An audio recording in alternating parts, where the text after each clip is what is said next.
اللہ کریم کے سفر میں یا اس کی طرف خیال کرنے میں دو طرح کے لوگ ہیں زندگی میں، اور دونوں ہی صاحبان نصیب ہیں. عجب بات ہے، دونوں ہی صاحبان نصیب ہیں، دو طبقے. صوفی صاحب غور کرو، ایک وہ جن کے ارادے پورے ہوتے جاتے ہیں،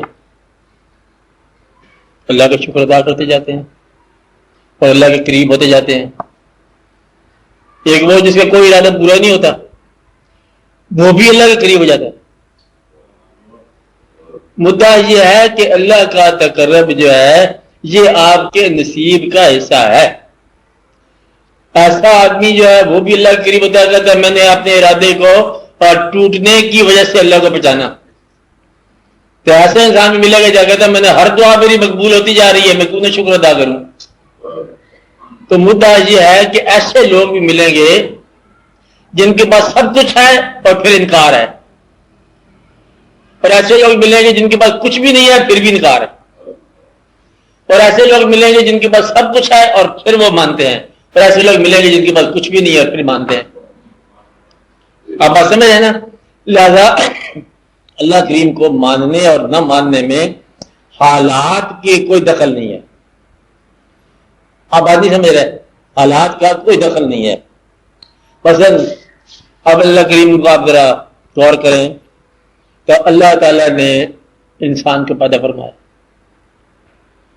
پیدا فرمانے والے نے اس انسان کی جس طرح حدود وجود مقرر کر دی. بات کا سمجھ آئے؟ آپ غور کر رہے ہیں آپ؟ ہاں، وجود کی حدود مقرر کر دی، اس حدود سے باہر نہ نکلے، اور وجود کے اعضاء مقرر کر دیے کہ ان اعضاء سے باہر اعضاء نہ ہو. 7 آنکھوں والا آدمی نہ ہو، 2 آنکھیں ہونی چاہیے. یہ حدود مقرر ہو گئے اسی وجود کے. اور اتنا وجود ہونا چاہیے، اتنا پھیلاؤ ہونا چاہیے، یہ بھی مقرر ہو گیا تھوڑی بہت کمی بیشی کے ساتھ. آپ سمجھ رہے ہیں نا؟ اسی طرح اس کے خیال اور اس کی سمجھ کی حدود بھی مقرر کر دی. اس کے دل اور دل کے احساس کی حدود بھی مقرر کر دی. اس کی بینائی اور بینائی کی رسائی کی حدود مقرر کر دی. اور یہ جب حدود سارے مقرر ہو گئے، ان حدود کے اندر سمجھانا ہے اس نے اپنی ذات کہ میں کون ہوں، اور ہے وہ اس وجود سے باہر. اب آپ کے اندر جو اس نے حدود مقرر کی ہیں، اس حدود میں اس نے اپنی ذات آپ کو سمجھانی ہے. ابھی آپ یہ کہہ رہے تھے اور پڑھ رہے تھے کہ اللہ تعالیٰ کون ہے. مطلب ہے کیا پڑھنا کہ هو اللہ الخالق الباری المصور له الاسماء الحسنى. آگے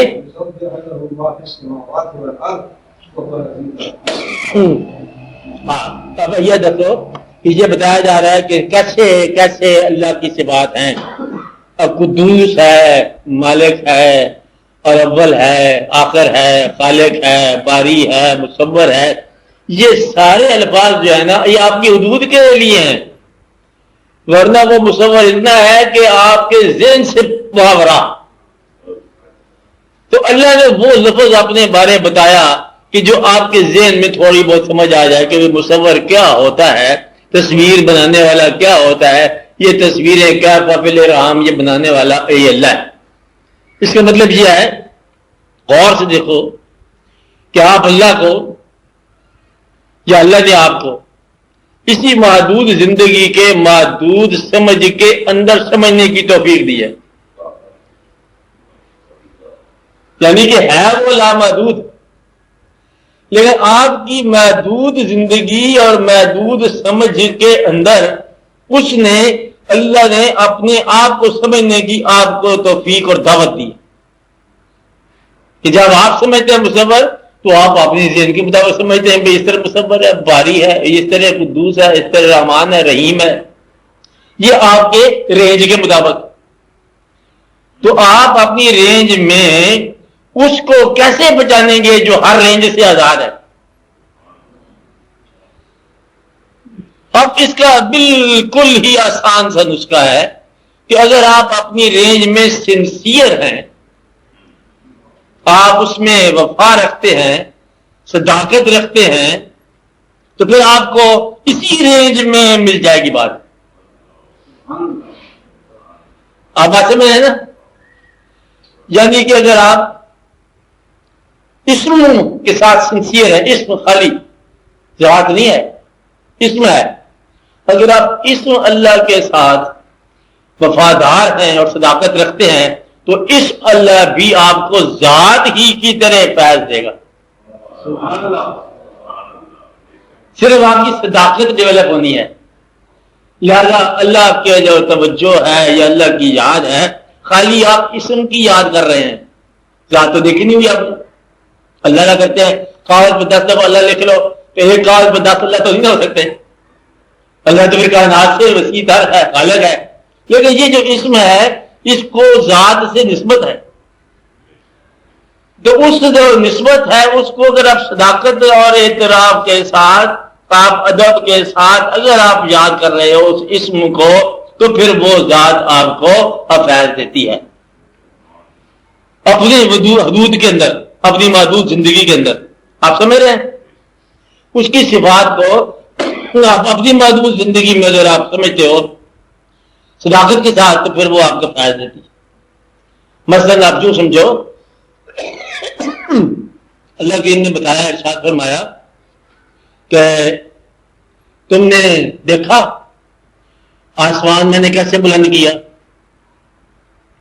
آسمان کیسے بلند کیا بغیر ستونوں کے، اور اس کو مزین کیا ستاروں سے، اور لطف پیدا کیا اس کے اندر انوار سے. اس میں آپ نگاہ اٹھاؤ، اس کے اندر کجی نظر آئی، مکمل ہے.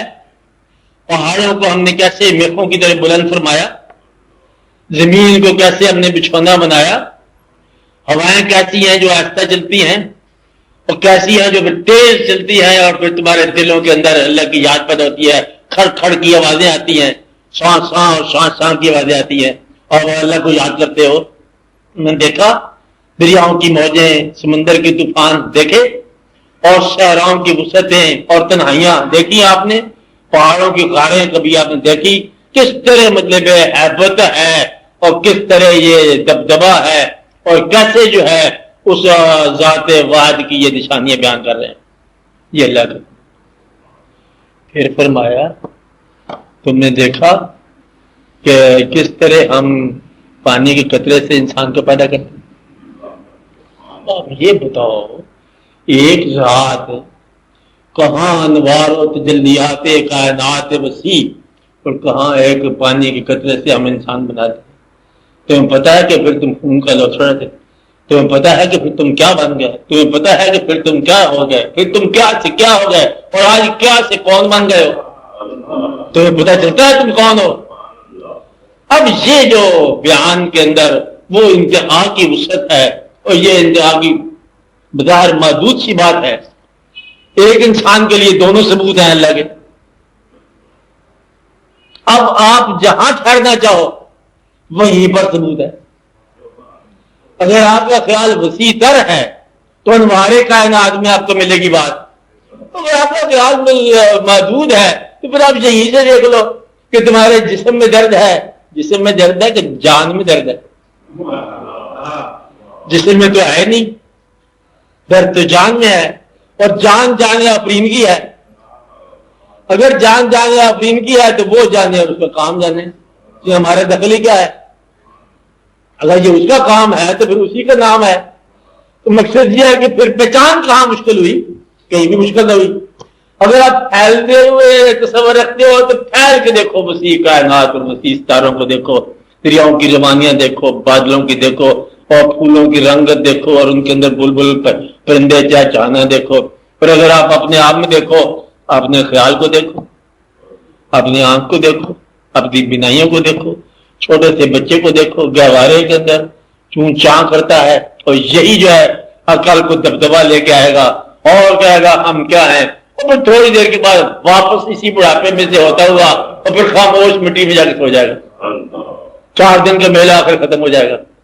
مقصد یہ ہے کہ تم جس حال میں ہو اس حال میں اللہ کریم کا جلوہ قریب ہے.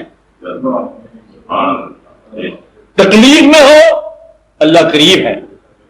اگر تکلیف نہیں ہے تو پھر تو بہت ہی قریب ہے. تکلیف والے کو تو بہت جلدی اللہ ملتا ہے کہ وہ تکلیف میں جس کو پکارتا ہے وہی قریب ہوتا ہے. تکلیف میں پکار نکلتی ہے اور پکار جو ہے یہ جس نام کی نکلے گی وہی نام قریب ہوگا. اللہ کے نام کی نکلتی ہے تو اللہ قریب ہے. یعنی کہ وہ پھر سوئے ہوئے اور پھر کروٹ کروٹ ان کے وجود سے ذکر الہی نکلتے اللہ اللہ. سمجھ نا؟ یعنی کہ ان کو غم یا تکلیف اپنے تقرب کا پیغام پر بنا کے بھیج جاتی ہے. تکلیف بھیج جاتی ہے کہ ذرا میرے قریب ہو جاؤ, اور غم بھیجا جاتا ہے تاکہ غم میرے قریب لے آئے تمہیں. آپ بات سمجھ رہے ہیں نا؟ تو غم اور تکلیف جو ہے وہ تقرب کی دعوت لے کے جاتے ہیں, اور پھر اس کے دل سے جب نکلتی ہے اللہ, اور رات کی تنہائیوں اور سناٹوں میں دن کے وقت ہر وقت, تو وہ پھر اللہ کہتا ہے, خود ہی جواب دیتا ہے, خود ہی سوال کراتا ہے. سوال بھی آپ کا ہے, اس کو تکلیف آپ دی, پھر اسے دعا کا طریقہ سکھایا, پھر دعا خود ہی منظور کر دی. یعنی کہ تقرب جو ہے تو اس حال میں بھی ہے جس حال میں آپ ہیں, اور جس حال سے آپ نکل کے آگے حال میں جائیں گے وہاں بھی تقرب کی راہ ہے. تو وہ ہے کہ محدود زندگی جو ہے یہ بھی پیغام ہے وصال حق کا, اور لامحدود تصور جو ہے وہ بھی پیغام ہے وصال حق. اور یہ اللہ کریم کی شان ہے کہ وہ محدود کو اپنی لامحدود ذات کا جلوہ جو ہے وہ ہر رنگ میں دکھا رہا ہے. اب میں ہر رنگ میں دکھا رہا ہے, آپ کی خوشیوں میں, آپ کے غم میں, آپ کی محفلوں میں, آپ کی تنہائیوں میں, آپ کے شب میں, آپ کے دن میں, آپ کے ہر حال میں. تو اگر آپ صادق ہو, یہ صداقت ہے, آپ کو ہر حال میں وہ جلوہ نظر آئے گا. اور اگر آپ سچے نہیں ہو ذات میں, آپ کو کہیں بھی نہیں نظر آئے گا. گویا کہ اس کا جو پہلا ضروری پیغام ہے اس بات کا وہ یہ ہے کہ اللہ کریم کا جلوہ, اللہ کریم کا علم اور اللہ کریم کا تقرب اسی کائنات میں ملنا ہے, اسی زندگی میں ملنا ہے. یہی ایام ہیں اور یہی کچھ ہے جو کچھ ہے.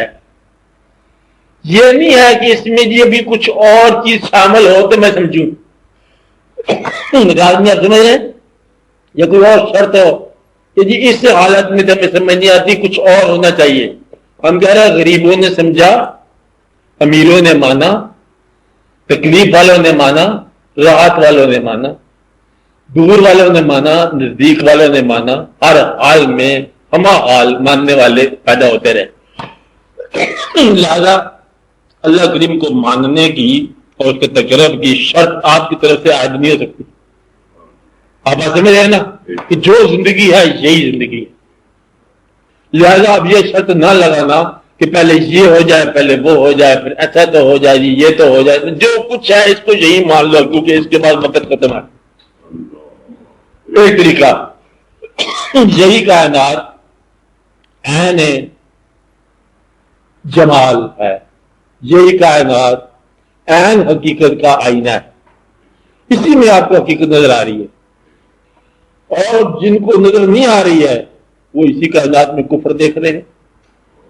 اور اللہ نے فیصلہ کیا کہ میں نے نور بھی پیدا کیا, میں نے اندھیرا بھی پیدا کیا.